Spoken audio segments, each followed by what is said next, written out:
আসসালামু আলাইকুম, welcome to Asad আজিম। ভিন্ন ধর্ম মতাদর্শের যারা শুনছেন সবার প্রতি আন্তরিক কৃতজ্ঞতা।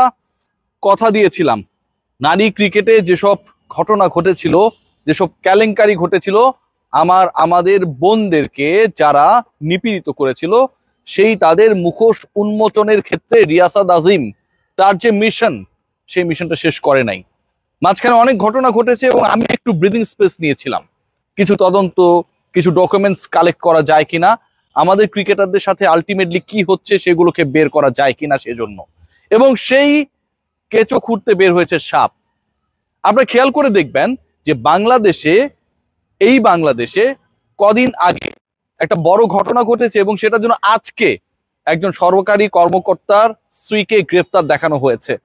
নিরীহ এক কুকুরের 8টা সন্তানকে, 8টা বাচ্চাকে মেরে ফেলা হয়েছে নির্মমভাবে। সেটা কেউ করতে পারে না, সে যত নিরীহ প্রাণী হোক না কেন, কেউ করতে পারে না।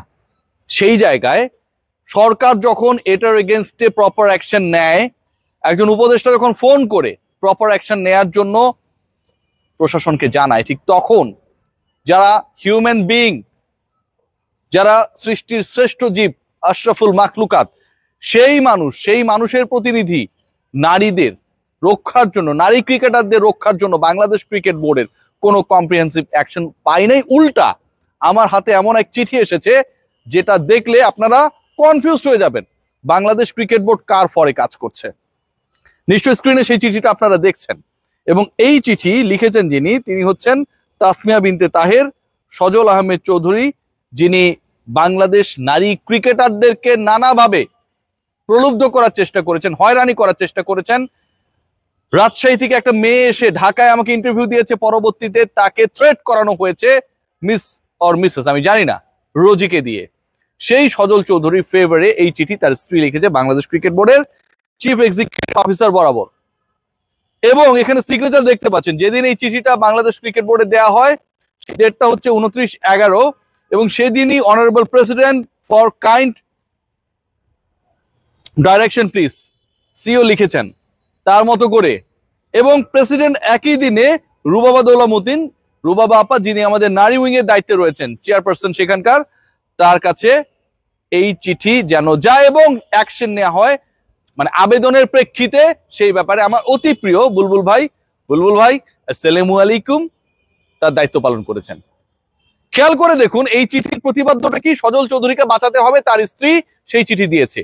সজল চৌধুরীকে বাঁচানোর জন্য যে চিঠি দিয়েছে, সেই চিঠি অতি দ্রুততার সাথে সিও সাইন করেছে, সেই চিঠি সিও প্রেসিডেন্টের কাছে পাঠিয়েছে, প্রেসিডেন্ট সেই চিঠি রুবাবার কাছে পাঠিয়ে দিয়েছে, রুবাবা দৌলামতের কাছে পাঠিয়ে দিয়েছে।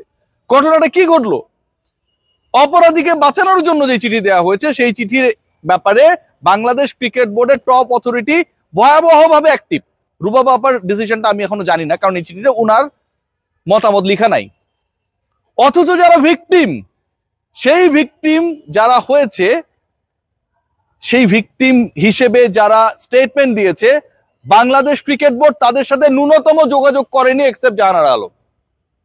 এই সজল চৌধুরীর এগেনস্টে যে অ্যাকশনটা এসেছে, সজল চৌধুরীর ব্যাপারেও যে কমপ্লেইন্স এসেছে, সেই ভিকটিমকে থ্রেট করা হয়েছে, তার সাথে কেউ যোগাযোগ করেনি। আজকের এই ডেটে, আজকের এই দিনে, ডিসেম্বরের 3 তারিখে সেই ভিকটিমের কথা শুনবো আরো একবার, কি অবস্থায় আছে।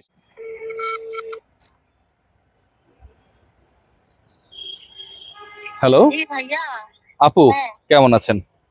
আমার সাথে সেই রাজশাহীর ভিকটিম রয়েছে, আমি তার নাম বলবো না, আমি তার ফেস দেখাইনি, নাম বলিনি, এবারও বলবো না।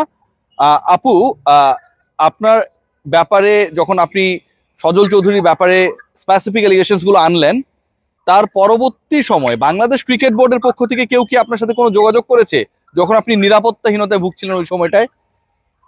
না, আমি এরকম কাউকে এখনো পর্যন্ত পাশে পাই নাই। আপনার সাথে কেউ যোগাযোগ করে নাই? না, কেউ যোগাযোগ করে নাই। এটা কি আপু কিছুটা হলেও, মানে পুরো ব্যাপারটা এমন ভাবে ঘটছে যেখানটায় আপনাকে থ্রেট করা হয়েছে, রাজশাহী ছাড়া করা হবে, আপনি বাড়িঘর বিক্রি করে দিয়েও সজল চৌধুরী মামলা থেকে বাঁচতে পারবেন না, এই কথাগুলো যখন বলা হয়, আপনি কিছুটা হলেও নিরাপত্তাহীনতায় কি ভুগছেন পুরো ব্যাপারটা যেভাবে ঘটেছে? জি। এই জায়গায় আপু আপনি কোনো আইনি পদক্ষেপ কেন নিচ্ছেন না? আপনার তো নিরাপত্তা দরকার। এখন আমি যদি ডিসিপিকে পাশে না পাই, আমার যদি কোনো গার্ডিয়ান না থাকে, তাহলে আমি কিভাবে আগাবো? আপনি ন্যাশনাল টিমের খেলার স্বপ্ন দেখেছিলেন, এইচ ভিত্তিক টিমে আপনি খেলেছিলেন, বাংলাদেশ ক্রিকেট বোর্ডের এনলিস্টেড প্লেয়ার হবার পরও বাংলাদেশ ক্রিকেট বোর্ডের কাউকে না পাওয়াটা গার্ডিয়ান হিসেবে, এটা কি মনে হয় যে আসলে ক্রিকেট খেলার ডিসিশনটাই ভুল ছিল? এটা তো অবশ্যই এখন তো মনে হচ্ছে যে যদি ক্রিকেট না খেলতাম তাহলে না নিজের উপরে এরকম বাজে ইঙ্গিত হতো বা হচ্ছে ফ্যামিলির আশেপাশের মানুষের থেকেও কথা শুনতে হইতো না। আমরা খুবই দুঃখিত আপু, আপনি ভালো থাকবেন। চেষ্টা করব সব দিক থেকে আপনাদের ন্যায় বিচার নিশ্চিত করার ক্ষেত্রে আমার দিক থেকে যতটুকু করা সম্ভব সেটা করার।